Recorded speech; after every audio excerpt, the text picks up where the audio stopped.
আমরা এখানে অল্প কিছু যে একটা বক্তব্য দিব, আমরা সুশৃঙ্খল আমরা চলে যাবো। যদি আপনার কাছে অভিভাবক হিসাবে আপনাকে আমরা রিকোয়েস্ট করবো, আমাদের 3-4 জন প্রতিনিধি একটু স্বরাষ্ট্র উপদেষ্টা বা 5 জন যারা কথা বলতে পারবে একটু সুযোগ করে দিন স্যার। আমরা যাবো কোথায় স্যার? আপনারা চলে যাবো স্যার।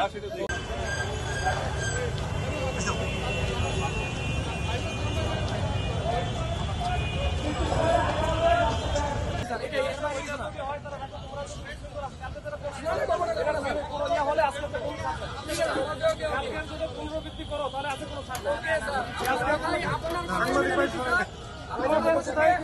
যদি আমাদের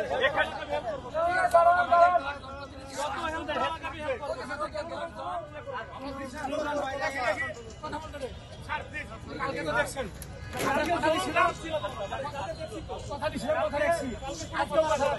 আমার কথা হচ্ছে আজকে যেটা তোমরা যদি হেল্প চাও আমাদের ওইখানে যোগাযোগ করার মতো যা যা চেষ্টা আমি করবো। কোন রকম উচ্ছৃঙ্খল করলে আছে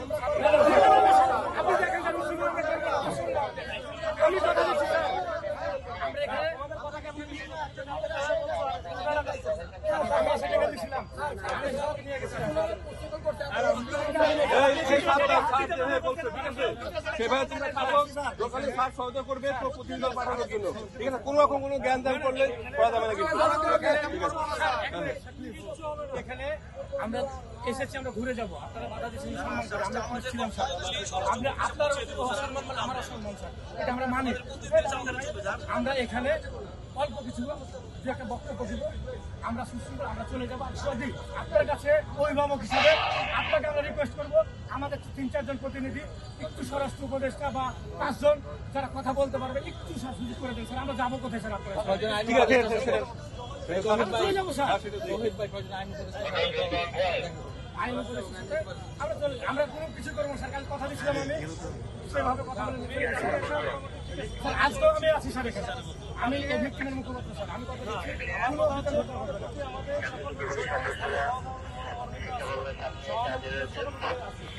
আমরা চাই তোমরা যদি সবাই যদি চাকরি করে আমাদের কোনো আপত্তি নেই, কোনো সমস্যা নেই। সেটা তো স্যার আমি ছিলাম না স্যার, 5 মাসের যন্ত্রণা ছিল স্যার, যতটুকু সম্ভব আমরা ট্যাকেল দেওয়ার দিয়েছি স্যার। আমি আশ্বাসের উপরে রাখছি, আমার মিথ্যা আশ্বাসে আর আশ্বস্ত হতে চাচ্ছি না। আমরা অন্তর্বর্তী সরকারের প্রধানের কাছে আমরা জানাতে চাই যে আমাদের বিষয়টা পুনরায় বিবেচনা করে আমাদের সকলকে পুনরায় চাকরিতে সকল সুযোগ সুবিধা দিয়ে আমাদেরকে বহাল করা হোক। বেনজিরের কথা বলেছি, হারুনের বিরুদ্ধে কথা বলেছি, বিপ্লবের বিরুদ্ধে কথা বলেছি, তখনই আমাদের একের পর এক মিথ্যা আশ্বাস, সপ্তাহ মাস দিন খুললে যে এখন বলছে আইন বলে আইন ছাড়া আর বলবাদ হবে না। তাহলে আমাদের ভাই আমার চাকরিটা চলে গেছিল, আমি নিজেই মৃত লাশ হয়েছিলাম, জীবিত লাশ হয়েছিলাম, চুপচাপ করে কোনো কাজ করে খাচ্ছিলাম। আমরা তো কোনো অন্যায় করিনি, আমরা তো মাদক বিক্রি করিনি, আমরা ছিনতাই করিনি, আমরা দুর্নীতি করিনি। আমাদের সম্পত্তির হিসাব নিয়ে দেখেন বাড়িতে কি আছে, একবেলা খাওয়ারটাও ঠিক মতো আছে কিনা ভাই। অথচ আমি পুলিশের একজন এসআই, এক একটা ইতিহাস লিখতেন পুলিশ পরিবারের।